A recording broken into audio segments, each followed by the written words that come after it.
어느 중년 남자가 자녀와 함께 놀이터에 갔습니다.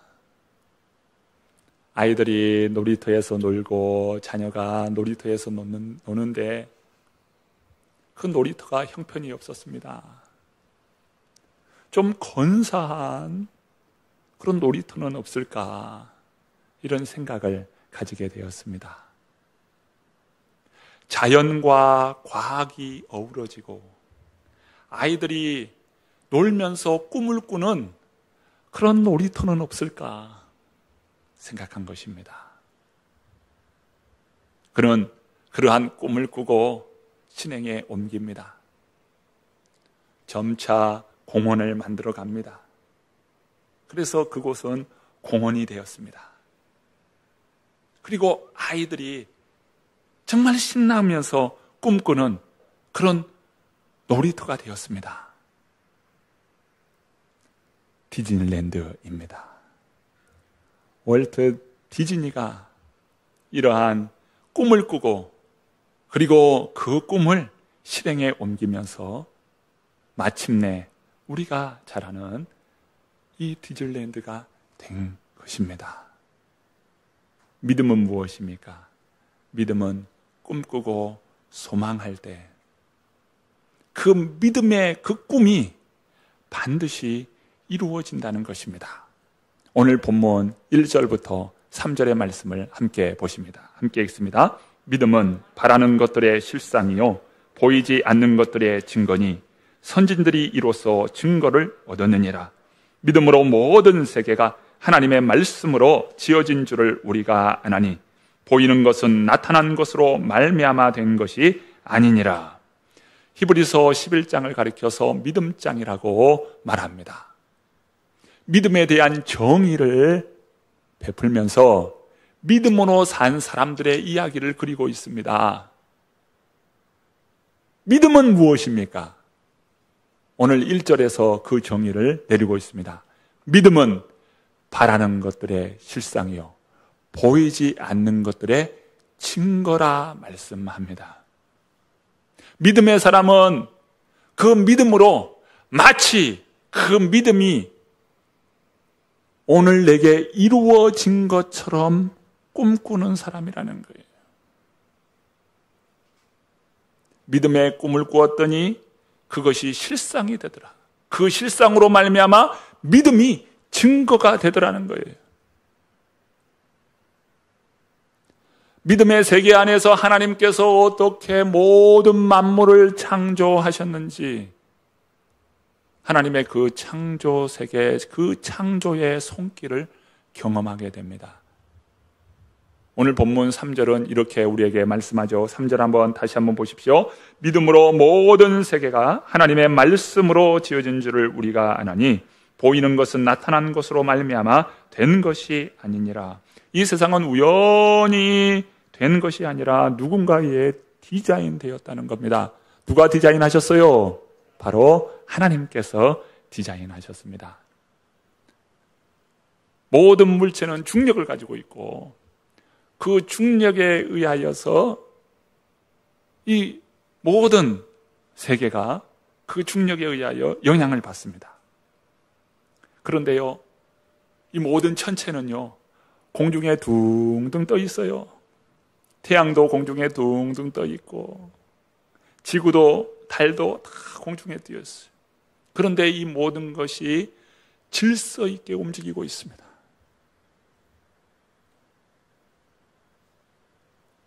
움직이는데 주기를 딱딱 두어서요, 이 공전함으로 인하여서 사계절이 생기게 되고요, 스스로 이게 자전하면서 하루 24시간, 이 시간이 24시간이 주어지는 것은 바로 이 공전 때문에 24시간이 주어지는 겁니다. 매일같이 규칙적으로 이 모든 것이 움직이고 있어요. 누가 디자인하셨습니까? 하나님께서 디자인하셨어요. 여러분, 우리는 조그마한 물체도 공중에 띄워놓으려면 많은 에너지가 필요해요. 많은 힘이 필요합니다. 줄을 달고 매달아 놓든지 아니면 그 줄이 없이 띄워놓으려면 많은 에너지가 필요해요. 여러분, 이 지구를 띄워놓기 위해서 얼마만큼의 많은 에너지가 필요할까요? 그리고 지구가 태양을 향하여 이렇게 1년 동안 한 바퀴를 도는데 그 한 바퀴 도는 그 에너지는 누가 만들어내는 겁니까? 하나님의 오묘한 창조 손길 안에서 이루어지고 있습니다. 그저 우연히 되었다고요? 여러분, 우연히 되었다라고 하는 그 믿음이야말로 굉장한 믿음입니다. 하나님께서 이 모든 것을 디자인하신 줄로 믿습니다. 오늘 말씀하죠. 보이는 것은 나타난 것으로 말미암아 된 것이 아니니라. 하나님께서 디자인하신 가운데 그 보이지 않는 그 가운데서 모든 나타난 것은 보이지 않는 것의 증거라고 하는 것입니다. 그러면서 오늘 본문 말씀 한번 보실까요? 4절과 5절의 말씀입니다. 같이 한번 읽어봅니다. 믿음으로 아벨은 가인보다 더 나은 제사를 하나님께 드림으로 의로운 자라 하는 증거를 얻었으니 하나님이 그 예물에 대하여 증언하심이라. 그가 죽었으나 그 믿음으로써 지금도 말하느니라. 믿음으로 에녹은 죽음을 보지 않고 옮겨졌으니 하나님이 그를 옮기심으로 다시 보이지 아니하였느니라. 그는 옮겨지기 전에 하나님을 기쁘시게 하는 자라 하는 증거를 받았느니라.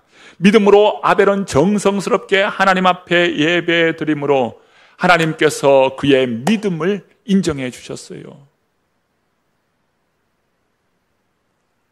에녹은 믿음으로 하나님과 동행하다가 죽음을 보지 않고 하나님께 올려짐 받았습니다.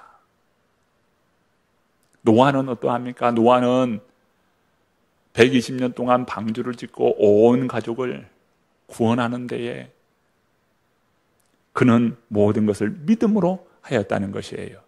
오늘 본문 7절 말씀 한번 보실까요? 7절의 말씀 한번 읽어봅니다. 믿음으로 노아는 아직 보이지 않는 일에 경고하심을 받아 경외함으로 방주를 준비하여 그 집을 구원하였으니 이로 말미암아 세상을 정죄하고 믿음을 따르는 의의 상속자가 되었느니라.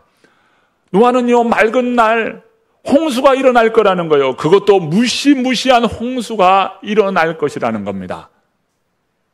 그런데 노아가 방주를 어디에다 짓습니까? 산꼭대기에다가 방주를 지어요. 그것도 무려 몇 년 동안요? 120년 동안 지었습니다.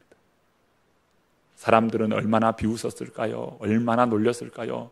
저런 미친 사람이 다 있나? 배를 바다에다가 띄울 생각을 하고 배를 만들어야지 어떻게 산꼭대기에다가 배를 짓느냐.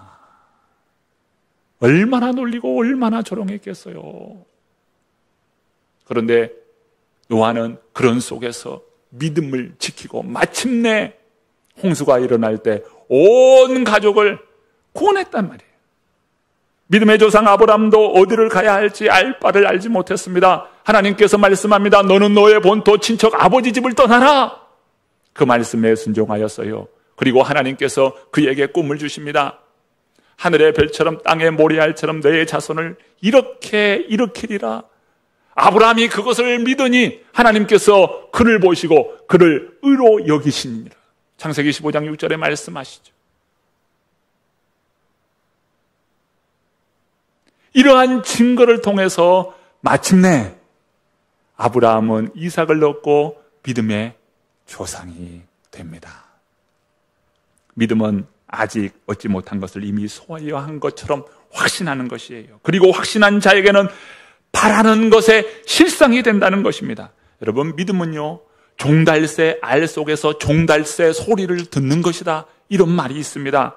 예배당을 건축하려면 어떻게 합니까? 설계도가 필요하죠. 여러분, 믿음에도 마찬가지예요. 오늘 우리가 주님 앞에 기도할 때 마치 설계도를 그리는 것과 같은 거예요.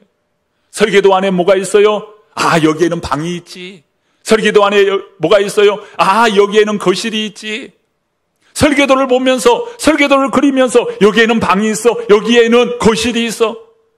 여기에는 아이들이 노는 곳이야. 여러분, 설계도를 보면서 이미 여기에 방이 있고 거실이 있고 아이들이 노는 장소가 있는 겁니다. 이것이 바로 믿음이라는 거예요. 믿음은 설계도를 그리는 것입니다. 하나님 앞에 오늘 우리들이 기도하면서 설계도를 그리듯이 하나님 앞에 믿음으로 올려드리는 것이죠. 우리가 잘 아는 말씀이 있습니다.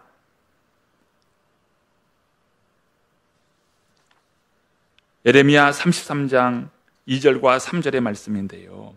이를 행하시는 여호와, 그것을 만들며 성취하시는 여호와, 그의 이름을 여호와라 하는 이가 이와 같이 이르시도다. 너는 내게 부르짖으라. 내가 내게 응답하겠고 내가 알지 못하는 크고 은밀한 일을 내게 보이리라.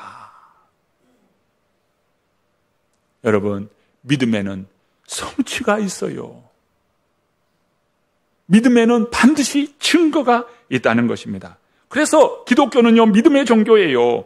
믿음이란 우리가 예수 믿고 구원 얻어 천국 얻는 것, 거기에만 국한된 것이 아닙니다. 오늘 우리의 삶에서 실제적으로 마치 자동차에 연료가 필요하듯이 연료와 같이 우리에게 에너지와 같은 것이 바로 믿음이에요. 예수님께서 마태복음 17장에 이런 말씀을 하십니다. 만일 너희에게 믿음이 겨자씨 한 알만큼만 있어도 이 산을 명하여 여기서 저기로 옮겨지라 하면 옮겨질 것이요 또 너희가 못할 것이 없으리라. 겨자씨가 얼마나 작은 씨입니까? 그런데 그 겨자씨 한 알만큼의 믿음만 있어도 못할 일이 없다고 주님께서 말씀하시는 겁니다. 아이들은 무한한 상상력을 가지고 있고 꿈을 꿉니다. 그런데 심리학자에 의하면요, 18세가 되면 그때부터 꿈의 뇌세포가 줄어들기 시작한대요. 퇴보한다는 거예요. 어른들이 됐어요. 이제 장성하였습니다. 우리에게 부족한 것이 무엇일까요? 꿈꾸고 꿈에 대한 청사진을 갖는 것, 꿈꾸는 것이 약하다는 거예요.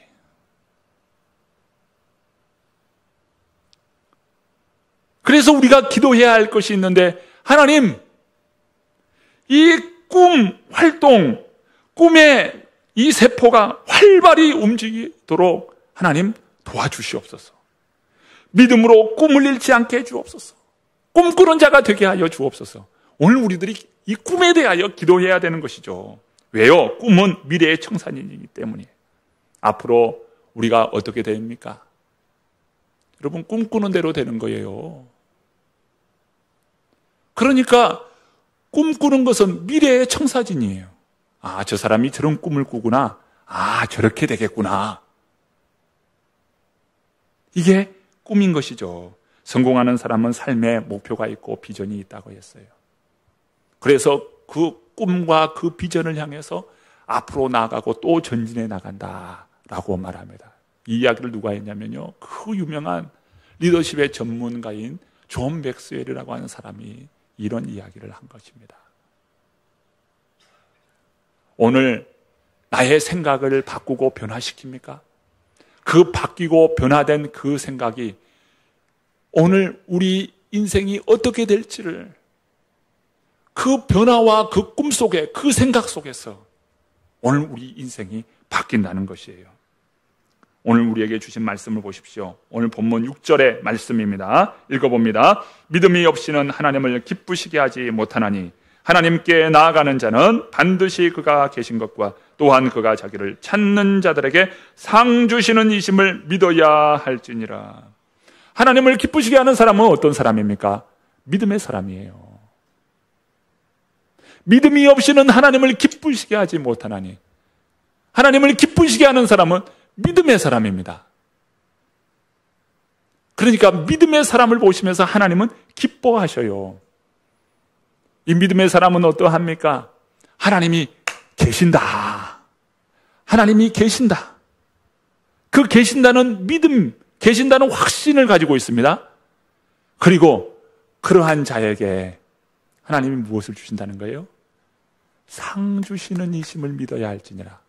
하나님은 그러한 자에게 상을 베푸신다. 아, 하나님은 반드시 살아계시지. 그런 하나님 앞에 이 믿음의 사람은 나아갑니다. 그런 자에게 하나님께서는 상을 베푸신다는 거예요. 한 분이 계셨는데요. 이분이요, 방광암에 걸린 거예요.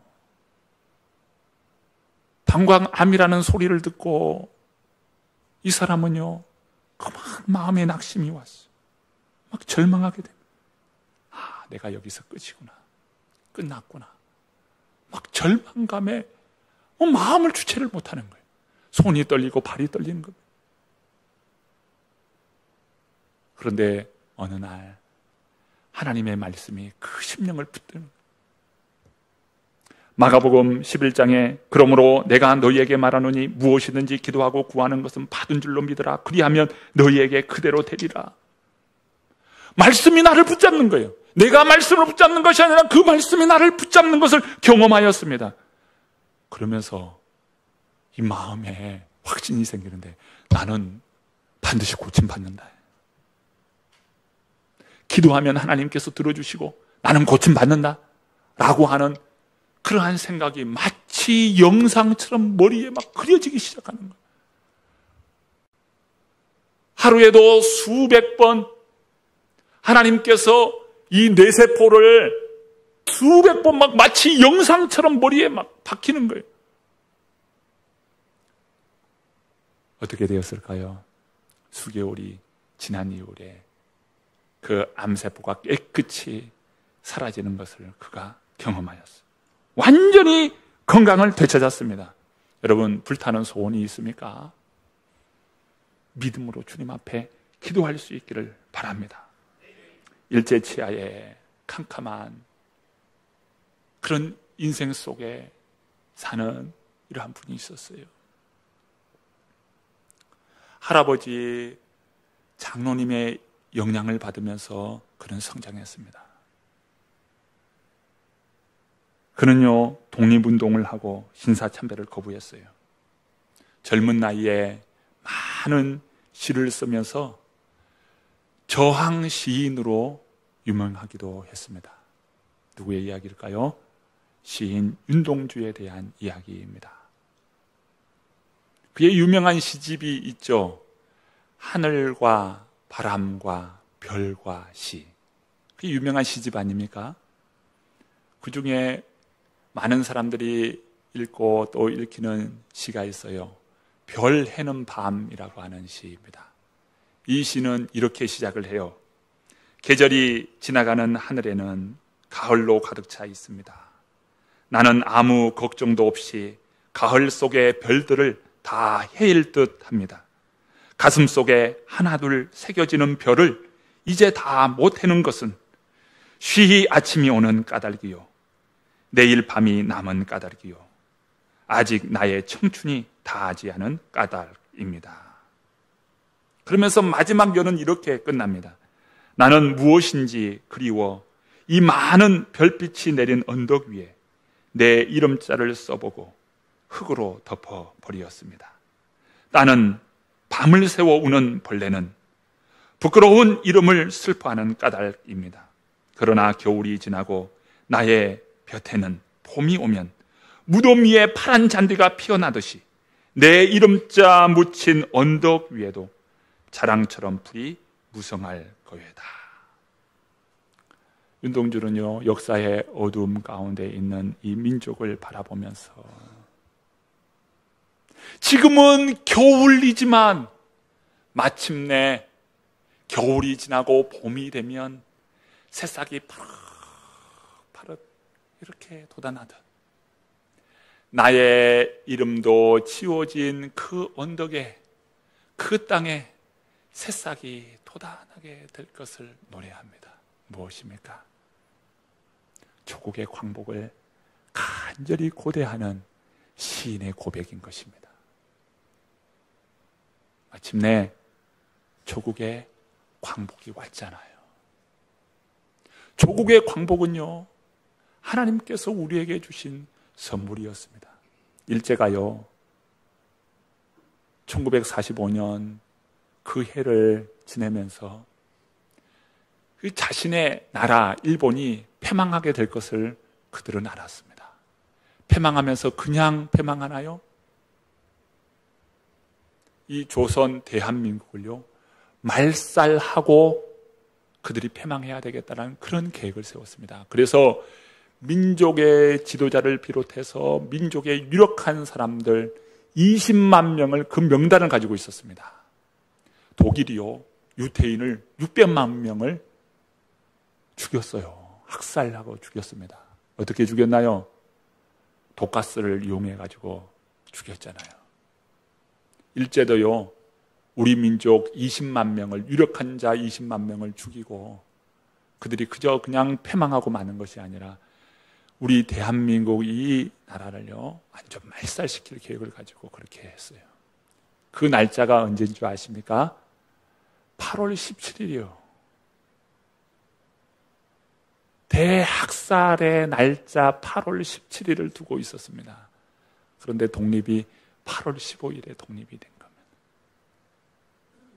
그러니 이 독립은 하나님께서 우리 민족에 자유를 주시고 민족을 참 지켜주시는 그런 날이 바로 8.15 독립이 아니겠습니까? 하나님께서 우리 민족에게 이처럼 자유를 주셨어요. 그래서 우리 민족은요 우리에게 참 주어진 바로 애국가 어떻게 시작하나요? 동해물과 백두산이 마르고 닳도록 하나님이 보호하사 우리나라 만세. 이것을 목 터지게 외쳤던 것입니다. 동해물과 백두산이 마르고 닳도록 하나님이 보호하사 우리나라 만세. 하나님이 보호하사 우리나라 만세. 우리는요 민족의 독립을 기도하면서 노래하였던 그 윤동주 시인처럼요 이 시대에 희망을 전하는 자가 되어야 합니다. 지금은 꽝꽝 얼어붙은 겨울이지만 반드시 봄이 온다. 희망을 노래했던 윤동주 시인처럼 우리는 이 시대에 희망을 노래해야 해요. 요즘 이 시대가 참 힘들고 어렵다고 합니다. 힘들고 어렵다라고 하는 이 시대 속에 믿음의 사람은요 절망의 노래가 아닌 희망의 노래를 부르는 자들입니다. 오늘 우리 성도님들이 믿음의 희망을 외치는 사람이 되어야겠어요. 하나님이 나와 함께 해주시고 믿음의 꿈을 꾸게 하시고 이 시대를 다시 희망의 땅으로 바꿔나가는 믿음의 외침을 통해서 이 시대가 하나님이 기뻐하시는 그런 세대로 거룩함으로 변화되리라 믿습니다. 힘들고 어렵지만 절망의 노래가 아닌 희망의 노래를 부르는 믿음의 성도님들 다 되시기를 주님의 이름으로 축원합니다.